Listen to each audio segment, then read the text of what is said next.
Thanks for covering the bill. I went ahead and canceled yours. Staying in a luxury hotel on my wife's dime? Life doesn't get better than this. Haha. I hear my mother-in-law and husband chuckling loudly. By all means, have a great time. Their laughter suddenly stops when I say this with a smile. You're weird. Don't you realize we tricked you? Wouldn't most people be upset? I haven't been tricked at all. You see, I haven't paid a cent for this trip. My name is Laura, a 32-year-old housewife. I met my husband James through work. He was a client, and we had worked together several times when he invited me to dinner. Since we were the same age, we quickly found common interest and hit it off. We started going out for meals and dates, and before long, we began dating. Fast forward 1 year and we were married. We have now been married for 2 years, but that doesn't mean our married life has been a continuous honeymoon. At first, James was incredibly kind and always treated me with care, so I put a lot of effort into housework to make him happy. James wanted me to be a stay-at-home wife, so I quit my job and fulfilled that role. Every day, I prepared breakfast, made lunch, and cooked elaborate dinners. I also kept the house clean, doing the laundry and all sorts of chores diligently. Life is so comfortable with you around. You're really helping me out. James used to say that and appreciate my hard work. I was able to give my all each day because of that. However, as we reached the 2-year mark, the spark we had as newlyweds seemed to fade. Lately, I've noticed James growing more indifferent. No matter what I do for him, he doesn't seem to react anymore. Tonight, I made your favorite fried chicken. Alright. Was work tough today? Yeah, I guess so. I filled a bathtub for you, so feel free to take a bath whenever. Yeah, whatever. My husband seemed disheartened whenever I spoke to him, offering nothing more than half-hearted acknowledgments. He used to come home from work on time when we first got married, but he's been coming home later and later. He also started going out for drinks without telling me, which often resulted in wasted dinners I had prepared. Is this what they call the 7-year itch? I miss the good old days when we were a loving couple. Was that too much to ask for? But there was another thing bothering me. It was the presence of my mother-in-law, Rose. Ever since we got married, she has never been fond of me, always finding a reason to complain. You are so plain. Can't you wear something more colorful? You probably can because your face is plain too. The food you cook is bland and not even tasty, just terrible. I seriously questioned her character, wondering why she was so mean. Whenever we visited my husband's parents, she would bully me and badmouth me endlessly. After 2 years of marriage, she started bugging us about having a grandchild. How can we start a family under such pressure? Yet, she relentlessly pushed me to have a child.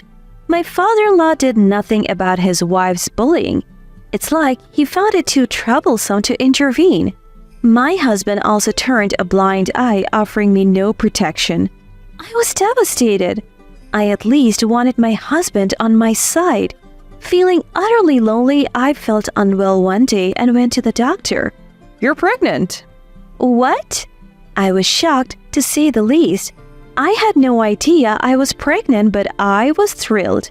Having a new family member on the way with my husband filled me with joy and hope for the future. I couldn't wait to share the news with my husband when he got home from work that day. Really? Even my usually indifferent husband was wide-eyed. He was overjoyed when I nodded. Yes, I'm going to be a dad. Thank you, Laura. Yeah. I was happy that my husband seemed interested in me again after a long time. Both my father-in-law and mother-in-law were also happy about the new grandchild. and they were exceptionally kind to me. Since my family lived far away, my mother-in-law frequently came over to help me during my pregnancy. My husband told me not to overexert myself, and I felt as if the kind husband I knew had returned. However, this happiness was short-lived. The turning point came when I shared the baby's gender. When I told my in-laws that the baby would be a girl, my mother-in-law looked very disappointed. You can't even give birth to a boy, huh? With those harsh words, my mother-in-law made her opinion known. For a second, I wasn't quite sure what she had said, but apparently, she's old-fashioned and thinks it's crucial to have a boy. Once she learned the baby was a girl, she stopped all support during my pregnancy. That meant I had to handle everything on my own when I was feeling my worst.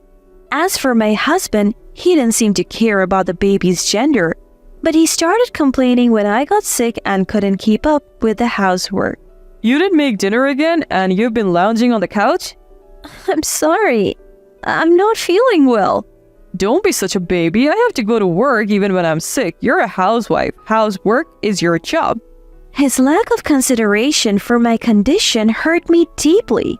The only hope I had was the baby inside me and the thought that we would meet soon. And then I safely gave birth to our daughter. Seeing her for the first time filled me with joy. My husband was also thrilled and emotional when he saw his newborn daughter. She is as cute as an angel. I thought the three of us could finally be a happy family. But when we got home from the hospital, he reverted to his cold, distant self.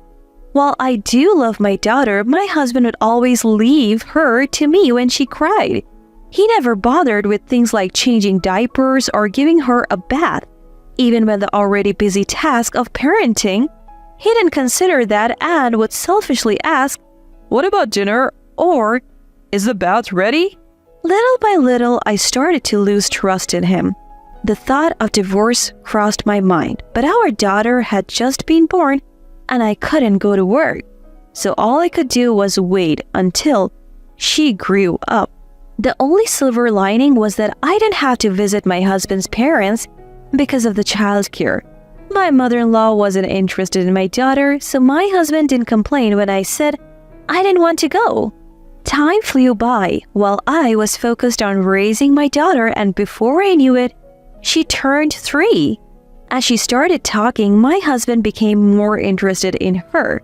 Though our relationship had cooled, I appreciated his effort as a father. But something started to bother me. Over the past year, he had been acting strangely. He started caring more about his appearance. He used to just let his hair grow out until I told him to get a haircut. Lately, though, he's been going to the salon himself and getting stylish haircuts. He's also started wearing cologne and has been shopping for clothes like crazy. I wouldn't mind if he just took an interest in fashion, but he's always so restless. And he's been spending more time on his phone lately. Is he cheating on me? So I started watching him more closely. One day, while he was in the bathroom, his phone was left on the table and it dinged with a new message. I was shocked when I saw the message on the screen. It was from a woman named Jennifer saying, "Looking forward to seeing you tomorrow night," accompanied by a lot of heart emojis. I thought he was supposed to be going out for drinks with his co-workers tomorrow. Was he lying and actually meeting up with this woman? Once you start suspecting, everything seems suspicious. I couldn't shake my unease, so I decided to hire a private investigator. Weeks later, the results confirmed my worst fears. He was indeed cheating. Apparently, it's a female colleague from work. No matter how strained our marriage has been, crossing that line is unforgivable. I started preparations for a divorce. I hired a lawyer and even began searching for a job to support my daughter after the divorce. Out of the blue, he proposed a family vacation. How about we take a trip for Dad's 60th birthday? Sure, have a great time. Don't be cold, you're coming too, right? What? I was shocked. I never expected him to say something like that. What's the deal? You've acted like you're not interested in me. Likewise, you didn't seem interested in me either. Dad's turning 60. We should all celebrate together, so help me out here. I didn't really want to go, but when he mentioned the dates, I came up with a plan. Fine, we will leave our daughter with my sister. Thanks. Also, you can handle the hotel and flight bookings? What? I'm busy on weekdays, so I would like you to take care of it. All right. Really appreciate it. Just put it on the credit card. I'll pay you back later. What? Apparently, there are benefits if we pay by credit card. Well, all right. I was hesitant but came up with a plan for that too. He was delighted that I agreed to handle everything. But I was delighted for a different reason. It's time for revenge for betraying me. About a month later, the day for father-in-law's 60th birthday trip arrived. I drove to the airport with my husband. There, we finally reunited with his dad and mom after a long time. A long time no see, Lara. It's been a while. You haven't changed a bit, still looking plain as ever. And Rose, you're still carrying extra weight. As I see that, the expression in my husband's family goes stiff. What the heck? You can't just say that, how rude. You need to apologize to Mom. Will Rose apologize To me for calling me plain? Why would I apologize? I just stated the facts. So did I. Hey, enough. Don't insult Mom. At this point, I had nothing to lose, so I wasn't hesitant to pick a fight with my mother-in-law. Oh, could it be that you're not overweight but actually pregnant? You look about the same size as when I was pregnant. My apologies for the mistake. What's wrong with you? We haven't seen each other in ages and this is how you talk to me? And you can't even have a son? I really could care less if you call me useless, but for the record, I'm not showing like you are, Rose. I keep provoking her and my mother-in-law storms off saying, I can't stand to look at your face anymore. My husband says, Cool it. Take some time to clear your head. And walks away with his parents. With a few hours to kill before the flight, they probably went to some cafe. I was relieved to have some time to myself, so I hung out at a coffee shop. Then my husband texts me.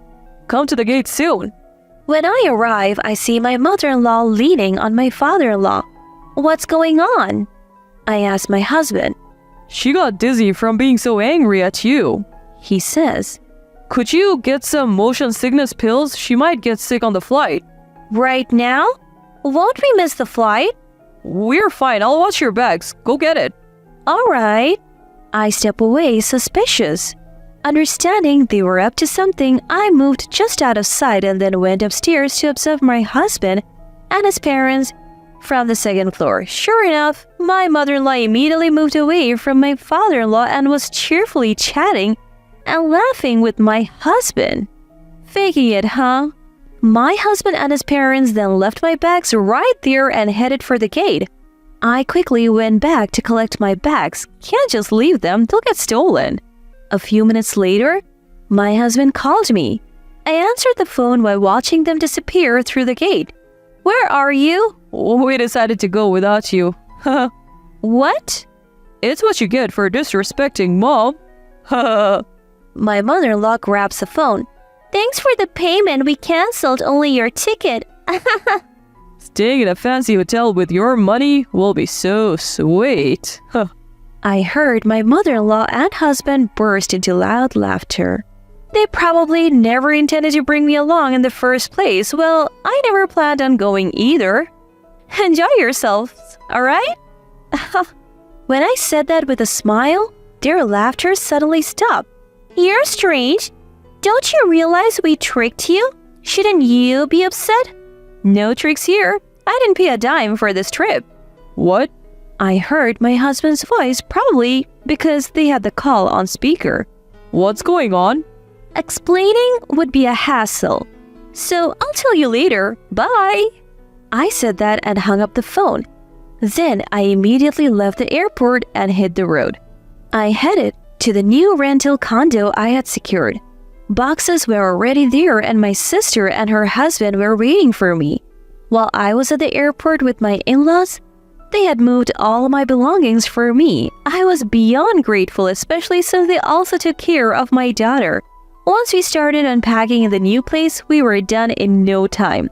As a thank you, I took my sister and her husband to a steakhouse and we all enjoyed a nice meal. My husband kept calling, but I ignored it. The next day, he called again around noon, so I finally answered. Hey, were you lying yesterday? I enjoyed a suit in your place. Sure, why wouldn't you? It's already paid for. What? What are you saying? I changed the account where my credit card payments get drawn from to our joint account. And I moved all the money I put in there to my own account. So what does that mean? Basically, the trip was paid for with the money you put in that account. What? So I paid for it? Yes, exactly. You have got to be kidding. How much did it cost? Plane tickets and all, maybe around $5,000 for 4 adults. Why 4? Only 3 of us went on the trip. Last-minute cancellations don't get refunded, you know. My husband was speechless over the phone. Why would you do this? Do you hate me? It's not about hate, it's just a little payback for the man who cheated. What? I have evidence of your affair, just so you know. He gasped in disbelief. Prepare yourself for a divorce, alimony, and child support. You can't be serious. You brought this on yourself. From now on, we'll communicate through lawyers. I said that and hung up on him. After that, I hired a lawyer to handle various procedures.